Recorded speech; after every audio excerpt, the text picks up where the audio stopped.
Hey everyone, so in this lesson we are going to see that how to read NCERTs for UPSC कि हमें UPSC के लिए NCERTs कैसे पढ़नी है और सबसे बड़ा क्वेश्चन कि हमें NCERTs क्यों पढ़नी है, why to read NCERTs, क्यों NCERTs UPSC के लिए इतनी ज़्यादा इम्पोर्टेंट है।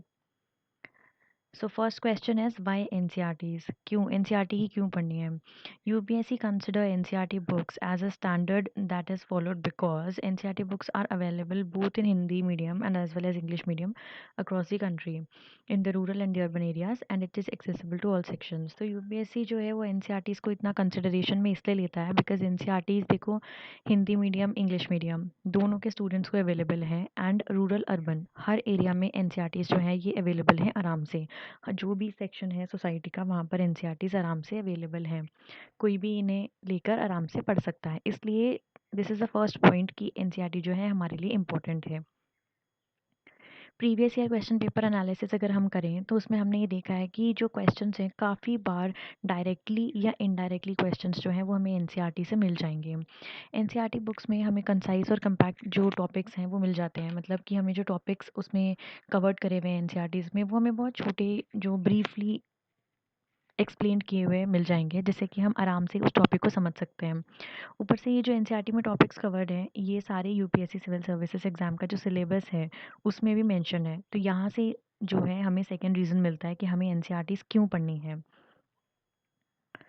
नाउ एनसीईआरटीज़ टेक्स्ट बुक्स जो है ये थोड़े से बेनिफिट देती हैं हमें बाकी सारी बुक्स पे। सबसे पहले तो लैंग्वेज जो है वो बहुत ज़्यादा सिंपल है बिकॉज वो ये जो एनसीईआरटीज़ हैं ये देख के बनाई गई हैं कि क्लास 6 का बच्चा क्लास 7th 8th 9th, तो जैसे जैसे क्लासेस बढ़ेंगी वैसे वैसे ये बुक्स जो हैं ये बनाई गई हैं। तो ये स्कूल लेवल बुक्स बनाई हैं।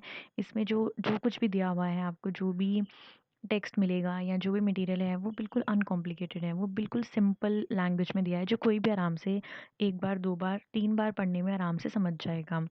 इन्फॉर्मेशन ऑथेंटिक है बिकॉज गवर्नमेंट सोर्स है, इसलिए इन्फॉर्मेशन ऑथेंटिक है। इसकी इन्फॉर्मेशन पे हम आराम से रिलाई कर सकते हैं।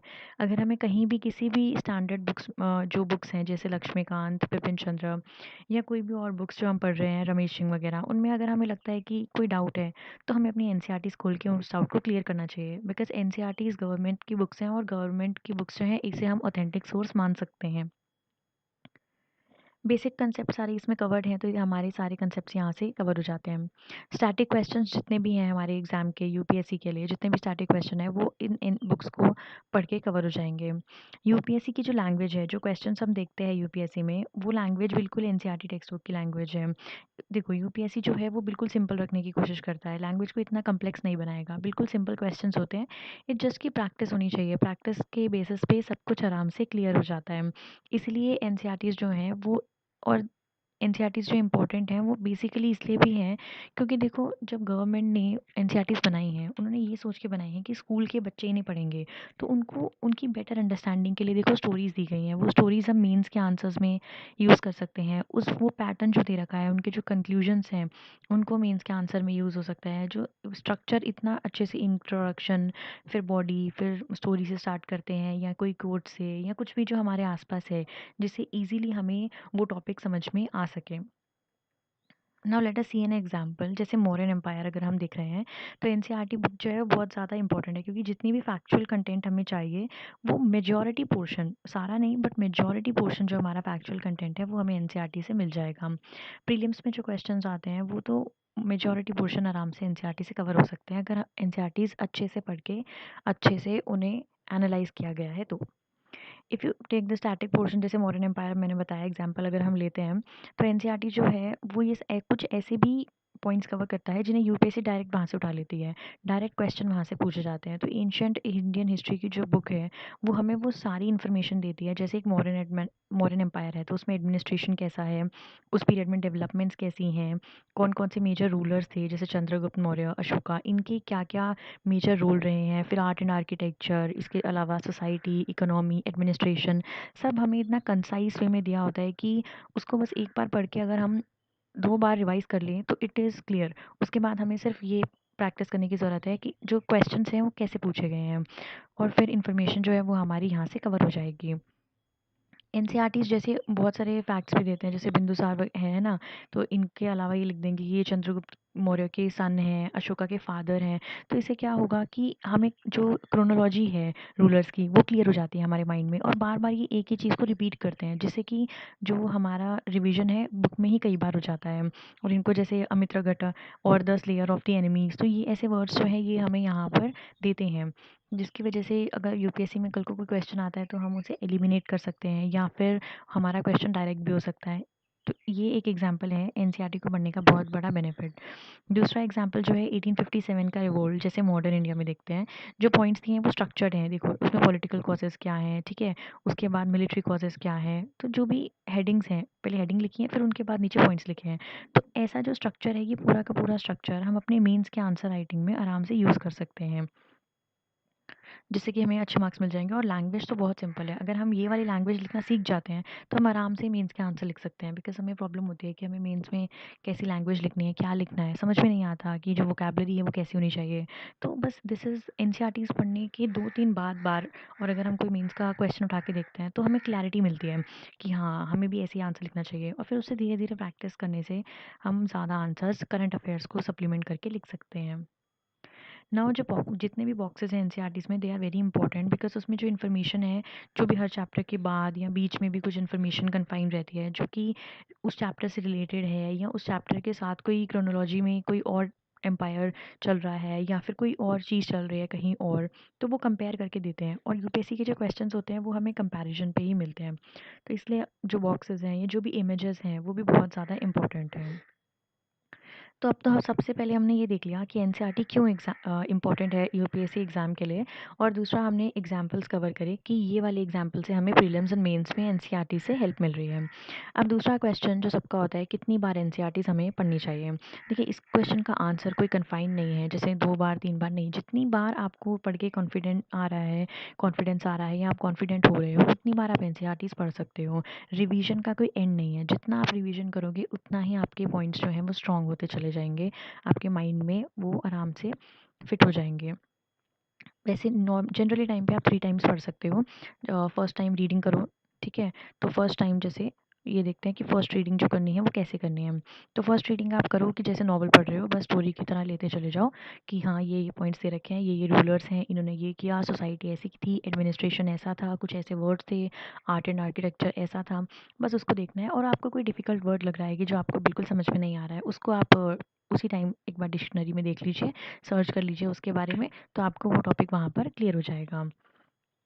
उसके बाद सेकंड रीडिंग में आपको क्या करना है, 2 या 3 दिन का गैप दे दीजिए फर्स्ट रीडिंग के बाद, और फिर उसके बाद अपनी सेकंड रीडिंग को स्टार्ट करिए। सेकंड रीडिंग में जो फालतू की डिटेल्स हैं, अब फर्स्ट रीडिंग जब आपने करी तो आपको पता चल जाएगा कि फालतू की डिटेल्स क्या-क्या हैं। तो सेकंड रीडिंग में आपको क्या करना है, जितनी भी अनवांटेड फालतू की चीज़ें आपको लग रही हैं, जैसे कोई you know that, here this and this, या फिर जो स्टोरीज़ दी हैं जो आपको लग रही हैं कि नहीं this is not important for me, और मुझे ये स्टोरीज़ याद हो गई हैं या मुझे ये कहीं काम नहीं आएँगी, वो सारी चीज़ें आपको हटाकर सिर्फ़ और सिर्फ़ उन चीज़ों को हाइलाइट करने हैं, या फिर अगर आप चाहें तो आप नोट्स बना सकते हैं, या तो बुक में हाइलाइट कर लीजिए या नोट्स बना लीजिए इंपॉर्टेंट चीज़ें जो आपको लग रही हैं। अब यहाँ पर अगर आप नोट्स बना रहे हैं तो आपको पूरी की पूरी बुक नहीं छाप देनी है, आपके नोट्स बिल्कुल कंसाइज़ होने चाहिए, जो इंपॉर्टेंट कीवर्ड्स हैं सिर्फ़ वही उसमें लिखे हुए होने चाहिए।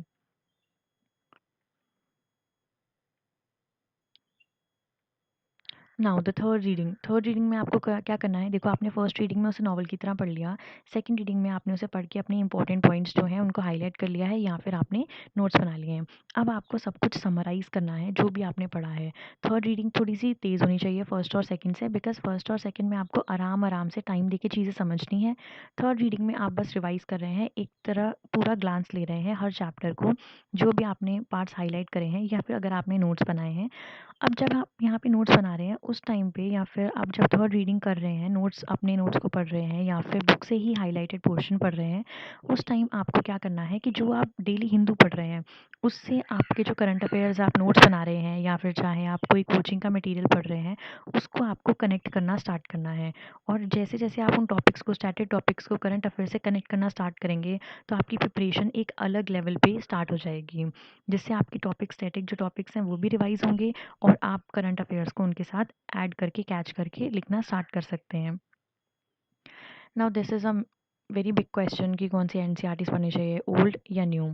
सी आप जो भी एनसीईआरटी पढ़ रहे हैं बस उसे अच्छे से पढ़िए, और ये नहीं है कि अगर आपने आधी ओल्ड पढ़ ली है और फिर किसी ने बोला है कि नहीं अब आपको न्यू पढ़ लेनी चाहिए तो आप न्यू पे चले गए हैं और आपने ओल्ड छोड़ दी है, ऐसा कुछ नहीं है। अगर आप न्यू पढ़ना चाहते हैं you can go for it. हाँ, उसको 3 4 5 जितनी बार आपको लग रहा है उतनी बार आपको पढ़ना है, उन्हें अच्छे से रिवाइज़ करना है, बुक में हाईलाइट करना है, नोट्स बनाने हैं, उनको करंट अफेयर से कनेक्ट करना है। ओल्ड पढ़ रहे हैं तो ओल्ड को भी आपको ऐसे ही पढ़ना है, बट जो भी पढ़ रहे हैं उसको आपको अच्छे से पढ़ना है और एक पे ही रहना है।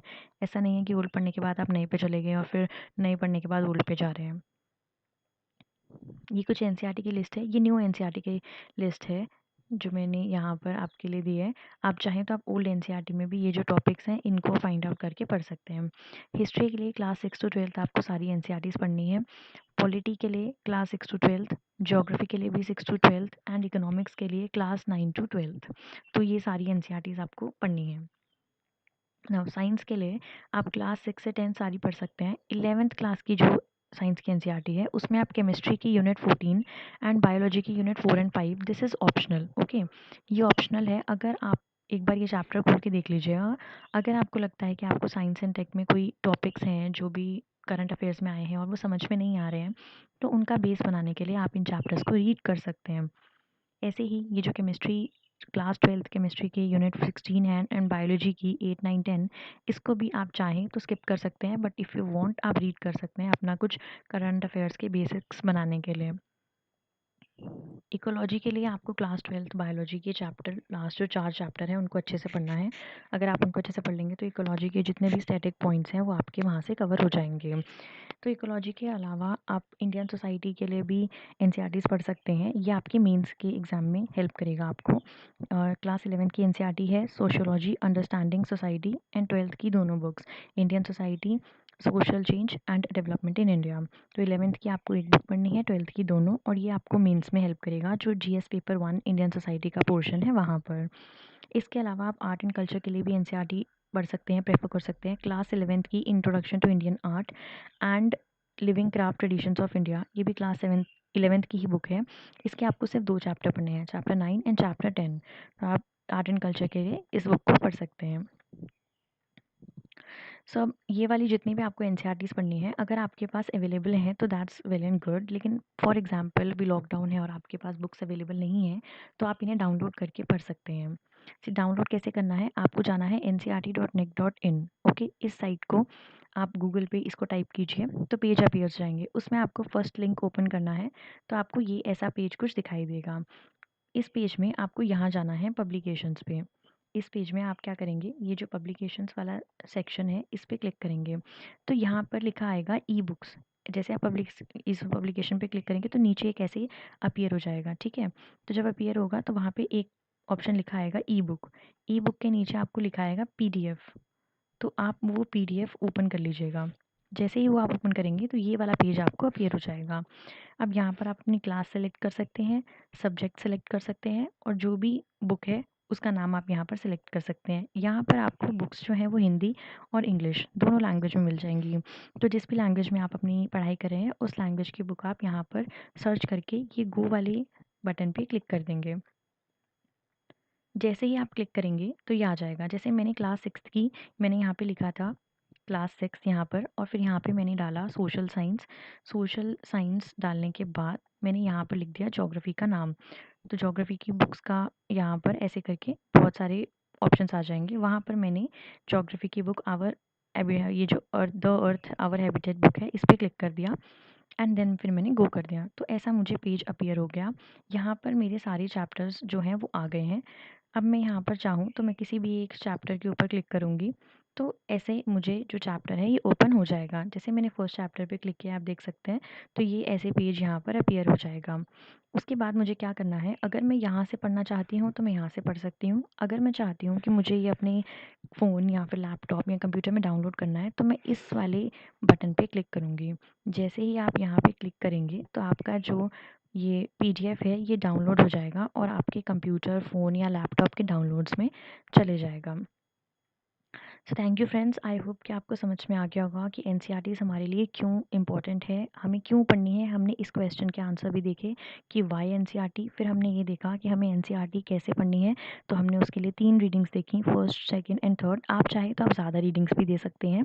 उसके बाद कौन-कौन सी एनसीईआरटीज़ पढ़नी है, वो सारी मैंने आपको लिस्ट यहाँ पर प्रोवाइड कर दी है। और ये सारी आप चाहें तो अपने हिसाब से इन्हें चेंज भी कर सकते हैं, ये सारी आपकी विश है। बट ये अगर आप एनसीईआरटीज़ पढ़ना चाहते हैं तो आप ये वाली एनसीईआरटीज़ रीड कर सकते हैं, एंड अगर आप चाहें तो आप इनमें कुछ ऐड या माइनस अपने हिसाब से कर सकते हैं। So thank you friends, please take care, stay safe, stay home. And अगर आप नेक्स्ट ईयर के लिए एग्ज़ाम देना चाहते हैं तो आपको अभी से एनसीईआरटीज़ स्टार्ट कर देनी चाहिए। और प्लीज़ कमेंट सेक्शन में मेंशन करके बताएं कि आप किस किस टॉपिक्स पे चाहते हैं कि मैं नए नए कोर्सेज़ लेके आऊँ।